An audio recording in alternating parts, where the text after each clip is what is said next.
On the evening of the 10th of April 2011, Negus, who was 15 at the time, was at home with his little brother, who had asked him if they could go out and get some fried chicken. So they both left their house in Edmonton, North London, and started to walk down the high street. As they were walking, 4 young men started chasing them down. And in a heroic attempt to protect his little brother, Negus told him to keep running while he turned around and ran towards the boys who were chasing him down. He was sadly stabbed multiple times and died of his injuries. When I received a call at 1 o'clock in the morning telling me that the young man I was mentoring was no longer with us, my heart broke for his family. And as I prayed, I realized I had to do more to not see another young life aimlessly lost on the streets of London. My name is Shaninga, and for the last 15 years, alongside my wonderful team, we run a small, amazing charity called Bigkid. We're on a mission to end youth violence by providing safe spaces and programs in the City of London and beyond for young people to thrive and realize their potential. Behind every kid is a big dream. And our hope is that every child has an opportunity to realize that. The story of Bigkid is long and exciting. So hopefully this video will give you a better idea of what we do.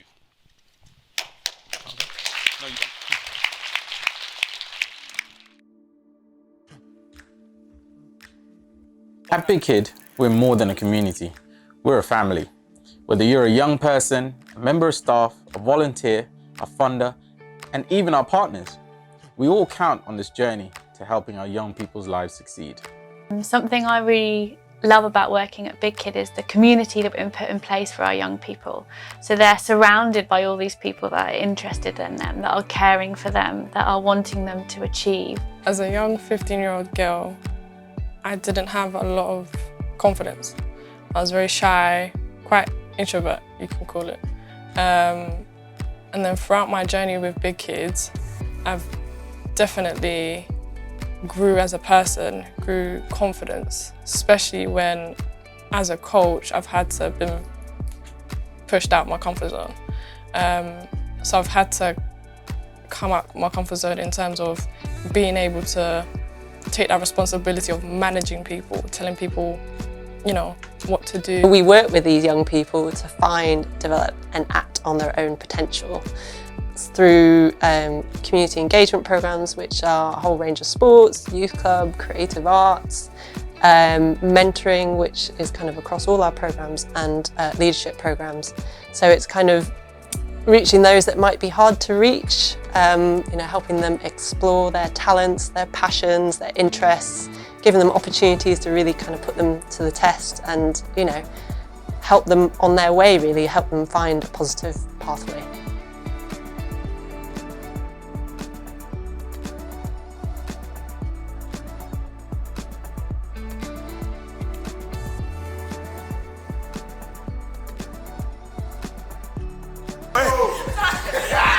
It's your birthday. It's your birthday. It's your birthday, boy. It's your birthday.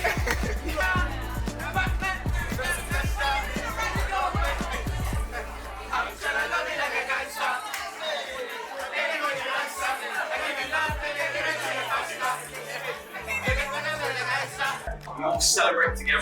You hear me? Run off. Make sure that this crowd understands that we're here. Yes. All right, so Bigkid on 3. 1, 2, 3. Bigkid! My name is Jonathan. I'm one of the outreach officers here at Bigkid. I also lead the American football program, which involves flag and contact. I started with Bigkid when we did the 6-week program for American football, where I came down to help out with the combine, which was sponsored by Nike and NFL. So we had cameras, we had FA, loads of the kids got presents, and 2 of them actually got sent to America to go meet him with the Panthers. And what I think is good with the program is, so what would happen is a lot of kids don't have a lot of communication skills, leadership skills, as well as self-confidence, which you can get in American football. It helps me as well. So I didn't used to speak a lot. I was very shy. It helped me come out of my shell, which I'm trying to do with the same kids. I'm Helen. I am the development director here at Bigkid. I like to think of myself as the person that keeps the train on the tracks. I always say that Bigkid is all about relationships, that we are aiming to build relationships with young people and for young people to build relationships with their wider community. What we aim to do is to equip young people that are at risk of exclusion and youth violence to take control of their lives, to find, to develop and to act on their own potential. We're a Bigkid family. We think of ourselves as a family and we believe that behind every kid is something big. This is why I founded the charity. I wanted to champion young people and help them fulfill their potential, even against all odds. Come along on this journey with us. Our young people need you. Good morning, everyone. I'm honored to be here today to share with you the story of the Bigkid Foundation, our story, as well as our approach to making a positive social impact. So my hope is that this morning you'll have a bit more information about who we are and what we do, as well as give you our answers to the following questions. The first one is, how can we, including the young people in the room, inspire the COVID generation to engage, unite, and work together? The second question is, what can we do to give our young people opportunities for engagement and commitment, not only to our schools, but to our local communities and beyond as well? So let's start at the top. Who is Bigkid? Bigkid is a youth and community charity based in the United Kingdom, more specifically, the best part of London, the south side of London. And you are all welcome to come and join us and visit us whenever you like. Our mission is simply to end youth violence by providing children and young adults the tools and resources they need to reach their full potential and achieve their goals. One of the key aspects of our approach is our focus on sustainability and long-term change. We try not to concern ourselves with numbers or bums on seats, but more so on the depth of impact our work has on the lives of those we serve. By doing so, the numbers increase organically and reach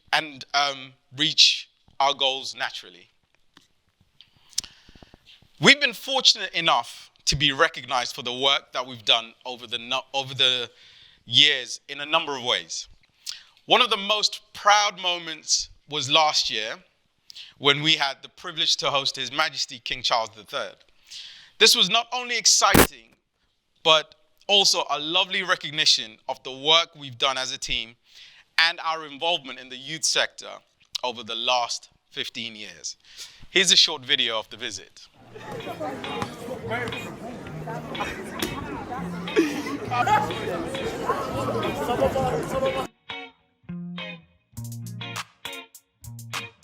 It was a good experience getting to meet him. Such a very calm guy to speak to, very understanding, and I think being around the people who I've been around in Bigkid and the ones that I've grown up with, it's good to deliver that sort of conversation and have that conversation with him. So it's a great experience.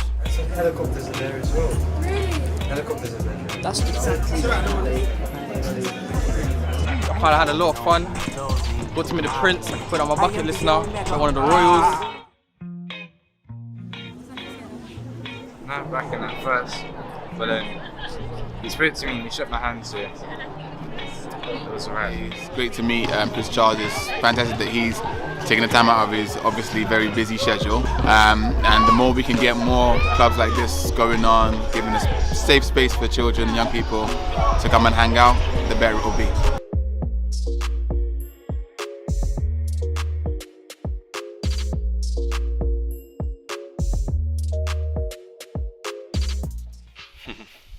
So our work, thank you.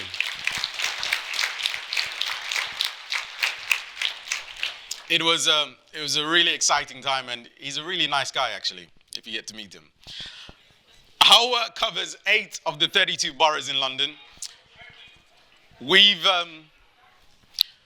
worked with over 25,000 young people as direct beneficiaries and over 100,000 indirect beneficiaries. We're passionate about each and every one of them finding their voice and being heard. And that is something we'd like to encourage you guys as educators as well as young people. It's about helping young people find their voice and helping them be heard. On the 10th of April, 2021, TJ called me from Brixton in South London to tell me he'd won a place at a US college to play American football. TJ, by his own admission, was on the road to prison or death if it wasn't for one of our coaches getting behind him and helping him see how valuable he was, even in his brokenness. We work closely with local communities and corporate organizations to develop programs and initiatives that have a lasting impact on the lives of young people. One of our most successful programs is our Breaking Barriers Leadership Program. This is where behavioral change techniques such as role modeling are used to teach young people vital skills such as lateral thinking, good decision making, reflection, self-awareness, and communication. And I think you'll agree, some adults need some of these courses because their communication is awful. Not the speakers that we heard this morning, they're brilliant. We learned, this is where learnt negative behavior is challenged and replaced with new positive behavioral traits. Later on today, you'll get to experience some of this program, and hopefully you'll take something away from some of the stuff we'll be teaching you. I have another short video that'll describe what the program's about. My name is James Potter. I'm a deputy head at Sedgehill School here in the London Borough of Lewisham. The Breaking Barriers programme does exactly what it says. It sort of enlightens many young people.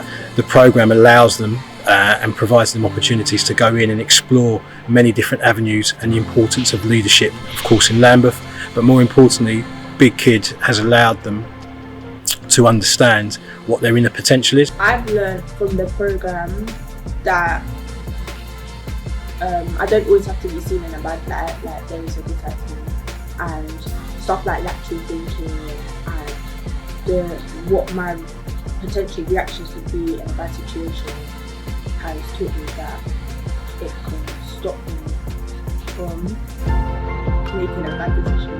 You know, the key outcomes everyone looks from a school point of view is, you know, does the attendance improve? Does the exclusion rates and does behaviour improve?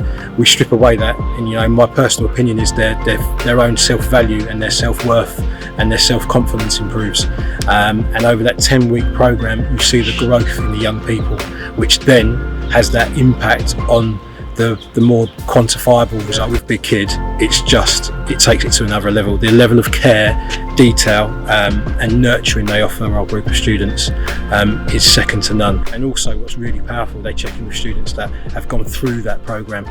So it's not just 10 weeks, yeah, you're done, thank you very much. It's a continual relationship that they want the students to buy in throughout their time at the school, but more importantly, when they leave school, they're always going to be a member of the Bigkid family. Humans have a lot of talent, but they just don't know it because they don't challenge the process, come out of their comfort zone to do something else. So, in addition to our education-focused programs, we also place a strong emphasis on community development. We believe that meaningful and lasting change can only be achieved through collective efforts of individuals, organizations, and governments working together for the betterment of communities. To date, we have successfully implemented our programs across over 100 schools and community centers across the United Kingdom, and we've seen firsthand the positive impact that they've had on the lives of children and young adults. And that's just a little bit about us. If you want to find out more, please follow us on our social media platforms. We're on Instagram, TikTok, Facebook, all of it, LinkedIn. Please follow us, we'll follow you back. If you remember, I said at the beginning, we're going to try to answer 2 questions based on our experience over the last 15 years. Does anyone remember what those questions are? Pop quiz? No, that's great. Thank you for listening. Okay, I'm going to save you the embarrassment. And I'm going to ask you to just look at the slide. The first of those is, how can we inspire the COVID-affected generation to engage, unite, and work together? And that's not limited to young people. Adults fall into this category as well. Well, as we are all aware, the COVID-19 pandemic has had a significant impact on people's lives. And it's likely that the COVID generation will continue to be affected by its effects for years to come. So here are a few strategies that may help inspire this generation to engage, unite, and work together. The first one is communicate the importance of unity and cooperation. And we've heard a lot about that this morning from our speakers. It's important that as educators, communities highlight the ways in which working together as a community can make a positive impact, especially during challenging times. We need to teach our young people that unity and cooperation is the only way forward. Secondly, we need to show the impact of collective action. As my honorable friend mentioned earlier, with the unions, it's about coming together with one goal, one vision to achieve something. And we can only do this by coming together. We need to show our young people examples of individuals, organizations, and communities that have come together to make a difference during the pandemic. These stories can serve as inspiration and motivation for others to get more involved. Thirdly, we need to encourage volunteering and community service. I'm quite biased about this, working in the third sector and in the charitable sector. I believe that everybody should volunteer. Volunteer your time, volunteer your money. Don't volunteer your money, give us your money. It is all useful towards building a better community and better society. Engaging in volunteer activities or community service projects can be a great way to, one, meet new people, make a positive impact, and feel a sense of purpose and accomplishment. A lot of young people don't feel they have a purpose. And volunteering can help you find a purpose, can help you make new friends, and can help you engage in activities that you would otherwise not have done. The next point is empower the youth to lead. Young people are great leaders. Is that true, young people? Are you great leaders? You can answer back, by the way, with a yes or a no. Yes? Yes. I don't think the guys in the front actually believe you. Can we get a bit more noise in the room? Yes? Do you guys believe you're leaders? Yes, all right. We have to convince them. You're making me do all the work here, guys. We need to create opportunities for young people to take leadership roles within the community. It's not good enough that we wait for them to graduate to be in positions of influence before they're given these leadership roles. Let's give them now while they're young. Whether it be through school or youth group, through community organizations, or through new initiatives, these experiences can give them a sense of ownership and agency in their communities. Next, we need to make it accessible. Ensure that the resources and opportunities to engage, unite, and work together are accessible to all members of the community, regardless of age, race, gender, socioeconomic status, or ability. Finally, we need to foster digital literacy. We cannot be all old like my dad and run away from technology. We have to embrace technology. As we are living in a digital age, the youth have grown up with technology. I have a daughter who's 4. She knows how to use an iPad. I don't know how to use an iPad. It's important to empower them with the necessary digital skills and knowledge, encourage and create opportunities for digital civic engagement and education.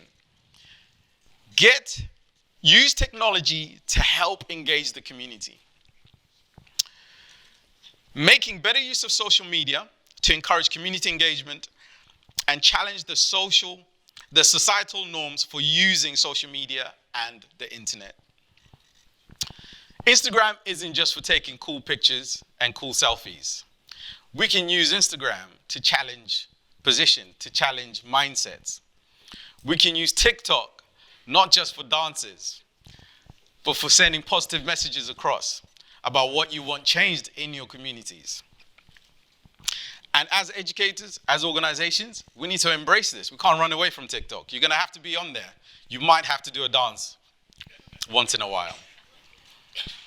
It's important to remember that inspiring a generation to come together and work towards a common goal takes time and effort. But by communicating the importance of unity, highlighting the impact of collective action, and providing opportunities for individuals to get involved, we can build a stronger, more resilient community for everyone. The second question we're going to try to answer is, what can we do to give our young people opportunities for engagement and commitment to our schools, local communities, and beyond?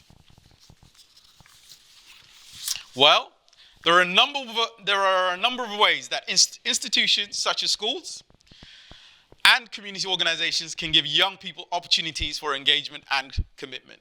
Here are a few examples that we've seen work in London and hopefully will work for you as well. The first one is service learning. Now, service learning is a form of education that combines classroom instruction with service to the community.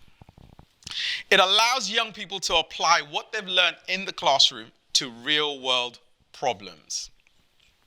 I remember being at school and being taught stuff that really didn't make sense. And as an adult, I still ask myself, why was I taught some of this stuff?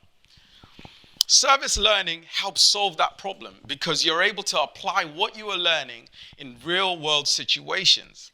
And it gives young people the opportunity to make a positive impact in their community, not in the future, but right here and right now. Service learning projects can include volunteering at a local food bank, working on a community garden, or organizing a recycling program at school. The second one is leadership development. This is a passion of ours. We run a leadership program, and leadership is a thread that goes through everything that we do. Many schools and organizations offer leadership development programs, and I'm sure Saint-Jean does that as well, excellently. These programs can teach skills such as public speaking, teamwork, and decision-making, and provide opportunities for young people to take on leadership roles in their school or community.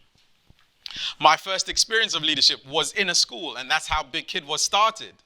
I was fortunately asked to become head boy of my school, and that meant I don't know what's the equivalent in France. Do you have that? Do you have like a class president or something like this? Yeah? It's like that. So it was like that role. And in that role, I was able to influence the teaching staff. I was able to influence the young people. I was able to introduce programs. We introduced a mentoring program for our young people. Young people have the ability to really make impactful change within the education system and within your schools. They're not just beneficiaries. They should be partners in this journey that they're on. The second one is extracurricular activities. I'm sure you guys do that. Schools and community organizations often offer a wide variety of extracurricular activities such as sports teams. We run amazing sports programs. One of them is the NFL program. It's flag American football, and we'll hopefully bring it to Saint-Jean at some point. Music and debate clubs are some of the other opportunities that you can offer your young people. These activities can provide opportunities for young people to, one, meet new people, develop new skills, and become more engaged in their school or community. We were talking last night about pride we have in football teams and rugby teams. That starts at school. And it's important to have school pride and have pride in your school teams. And that will fall into your life. And you'll then be proud of the work that you're doing, proud of your communities, and you'll want to change your communities. Community service projects. Again, another passion of ours. Many schools require students to complete a certain number of community service hours in England as part of their graduation requirements. Providing resources and guidance for students to find and complete service projects can help students gain a better understanding of the needs of their local communities and the role they can play in meeting those needs. It's important that young people feel heard, that they feel seen, and that they're able to impact their local communities. Digital and online engagement opportunities. As we are living in a digital age, as I've mentioned earlier, the youth have grown up with technology, and it's important to provide opportunities for digital civic engagement and education. This includes opportunities for online volunteering, online community service, online civic engagement, online volunteering, and online leadership development programs. Let's not run away from online activities. And finally, youth-led initiatives. This brings the onus back to the young people. So young people, this is for you. It's not good enough that you sit and you wait for your teachers to come and give you programs and projects to do. It's important for you to come to them with projects and programs that you want to do. As educators, we have to encourage our young people to take the lead in creating and organizing community projects, community events, and initiatives. This will give them a sense of ownership, responsibility, and agency in their communities and help them see the impact they can make. It's important to remember that creating opportunities for young people to engage and commit to their communities is an ongoing process and not a one-time event. Us coming here and speaking to you is excellent and it's amazing. You visiting us in London is also great. But the change will come when you guys can have a consistent, sustainable program. And this is where young people and educators can come together and make sure that they're able to engage the community and change the community on a long-term basis. It's important to continuously evaluate and adjust the opportunities and resources provided. If it's worked this year, it doesn't mean it's going to work next year. And young people are young people, but they're always changing. I've been doing this work for over 22 years, and the young people that I used to work with when we first started are very different to the young people that are in front of me right now. I'll leave you this morning with a quote from John C. Maxwell. People change when one of four things happen. They hurt enough, they have to. They see enough, they're inspired to. They learn enough that they want to, or they receive enough that they are able to. Which of these resonates with you? Thank you very much.